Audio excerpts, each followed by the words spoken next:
Mesdames, Messieurs, bonjour. Bonjour à vous, bonjour chers amis, bonjour chers frères. Bonjour, je suis Élisée Yonta, analyste financier et économiste. Et je vous dis bonjour à tous, bonjour où que vous soyez.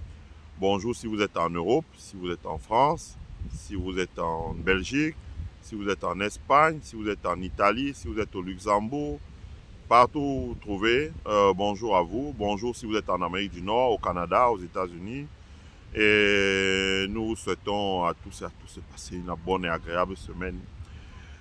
Je fais cette vidéo, c'est pour partager avec vous, surtout enfants des Grassland, euh, euh, la question de la représentativité des enfants des Grassland dans la gestion des affaires du monde. Aujourd'hui, dans notre pays, nous assistons à ce qu'on appelle un containment rule. Ça veut dire que, comme cela s'est fait dans le Rwanda de Habyarimana, le gouvernement camerounais n'a pas hésité à mettre sur la place publique des télévisions comme Vision 4, Info TV, des gens comme Elie Lobert qui font le plateau, malheureusement aussi des enfants des Grassland, comme Canal 2 de Emmanuel Chatué. Mais c'est Chatué lui-même qui sait ce qu'il a derrière la tête. Mais ces gens font les plateaux de télévision pour pouvoir dire que il faudrait que désormais les Bamileke qui voudraient être des élus aillent être des élus dans leur région.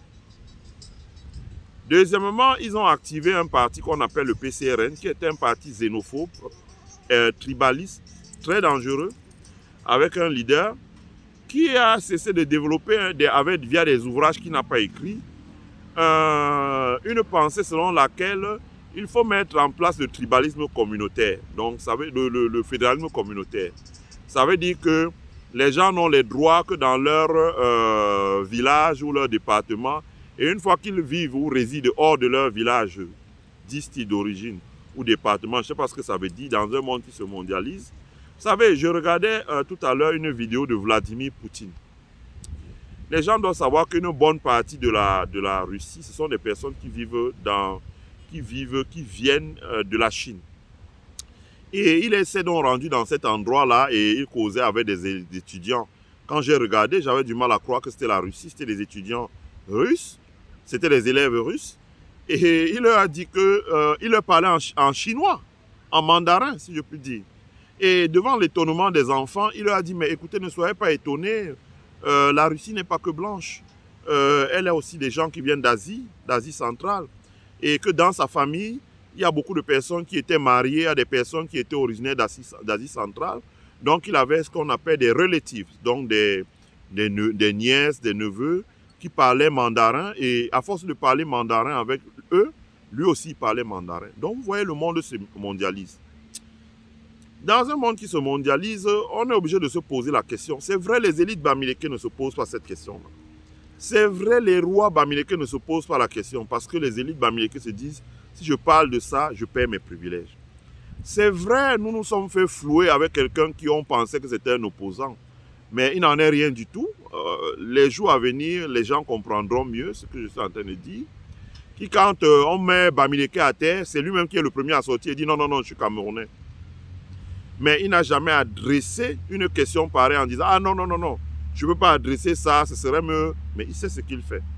Il sait pour qui il fonctionne et il sait la rémunération qu'il attend au bout. Ça veut dire un poste dans une institution internationale que je pense qu'il n'aura jamais. Mais nous autres enfants Bamileke, posons-nous les questions.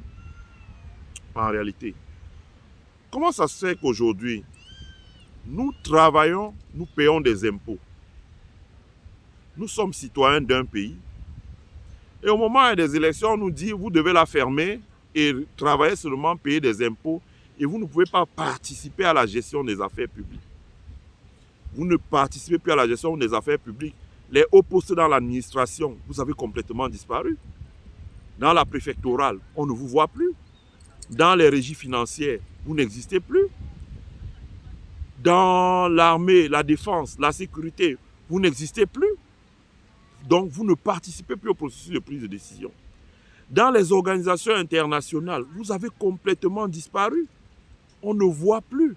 De notre temps, quand on était petit, on entendait dans les organisations internationales Les gens baptisent on voyait les enfants de Bamileke ou Grassland qui étaient élus à l'OUA, qui étaient élus à la BAD, etc. Tout ça a disparu. Ils ont été remplacés.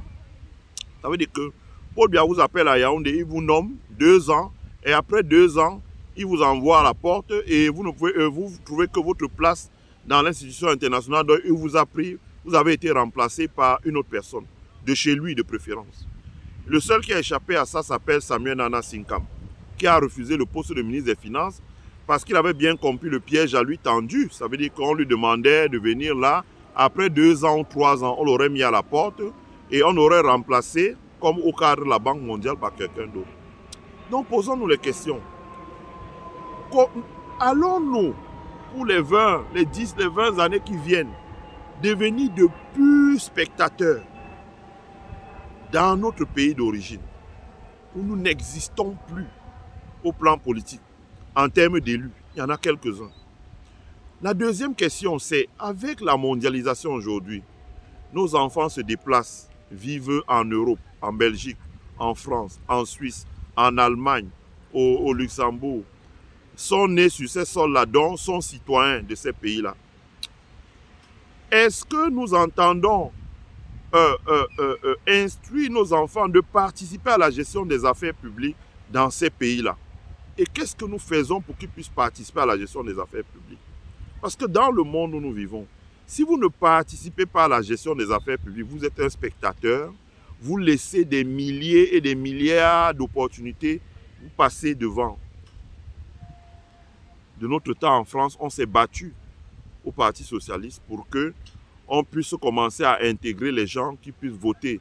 Et mon ami Stéphane Pocrin, je ne sais pas ce qu'il est devenu aujourd'hui, on s'est battu. Les gens comme Pocrin ont laissé leur carrière politique là parce qu'ils disaient tout ce que tout le monde ne voulait pas entendre. Et ça a peut-être fait avancer les lignes, mais ça lui a créé tellement d'ennemis qu'il ne pouvait plus faire une carrière politique et il s'est retiré. Il était un grand membre des Verts. Donc, il y en a d'autres, maghrébins au Parti socialiste, je ne vais pas citer tous les noms. Mais on s'aperçoit qu'aujourd'hui, dans nos pays, même à l'étranger, très peu d'enfants originaires des Grassland participent à la gestion des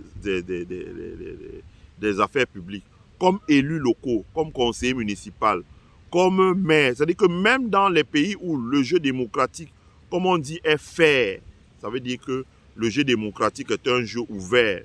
Le jeu démocratique est un jeu qui est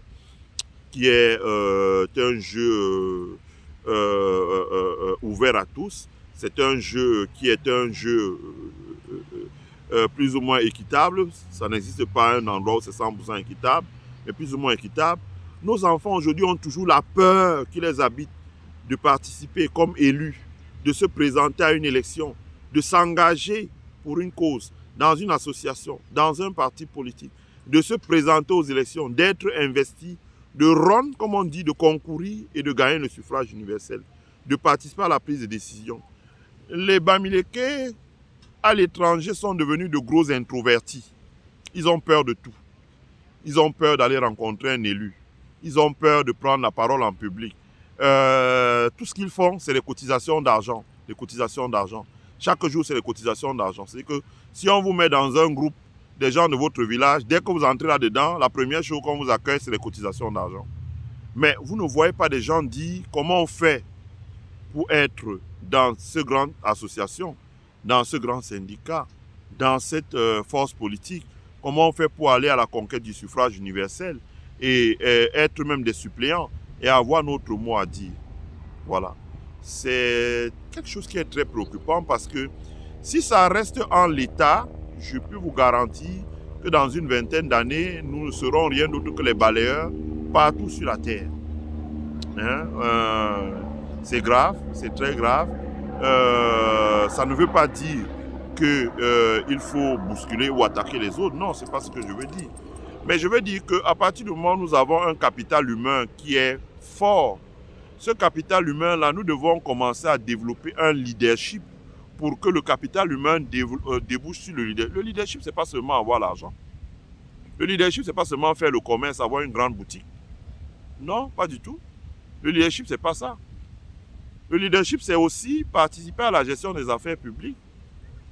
Participer à la prise de décision dans les affaires de la cité. Avoir connaissance de la prise de décision.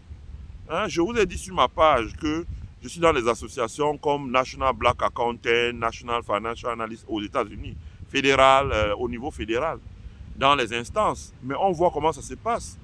Il y a quelques années, il n'y avait pas de noirs au conseil d'administration de Microsoft, au conseil d'administration de Amazon, au conseil d'administration de General Electric. Aujourd'hui, c'est le cas. Vous avez beaucoup d'administrateurs noirs parce que les gens se sont battus pour être dans les endroits, dans les cercles de décision, où se prennent des décisions. C'est quand vous êtes dans les cercles, il y a des choses que je ne peux pas dire dans un direct comme ça, mais c'est quand vous êtes dans les cercles de décision que vous pouvez leverage, comme on dit, lift up, hein, élever votre communauté. Donc, ma présentation, c'est une présentation qui s'adresse aux gens de notre communauté en leur disant il faut que ça change, il faut que ça change. Il n'y a pas que l'argent, chers frères et sœurs, il n'y a pas que l'argent. Nous pouvons avoir des frères, nous pouvons nous battre pour avoir nos frères à un haut niveau dans des grandes organisations internationales, dans des grandes associations, par exemple de défense des droits de l'homme, par exemple de secours lors des catastrophes naturelles, mais aussi beaucoup d'autres activités que nous pouvons développer en nous appuyant sur nos frères et en leur donnant un coup de main pour que cela soit possible. Je souhaite que ma vidéo inspire beaucoup de personnes. Je souhaite qu'elle nous amène à réfléchir, à nous poser les questions et à trouver les solutions, mais surtout à amener nos frères et sœurs à s'engager pour ne pas avoir à subir. C'est quand même triste qu'ici en Amérique, quand quelqu'un a un problème, il court encore pour aller voir son frère, là où on aurait pu avoir des élus qui peuvent défendre notre cause et porter haut vraiment la défense des causes de nos populations qui vivent ici. Je souhaite à tous et à toutes de passer une bonne semaine. Faites un geste pour aider au développement de notre chaîne et je vous remercie pour votre fidélité à notre chaîne. Bye.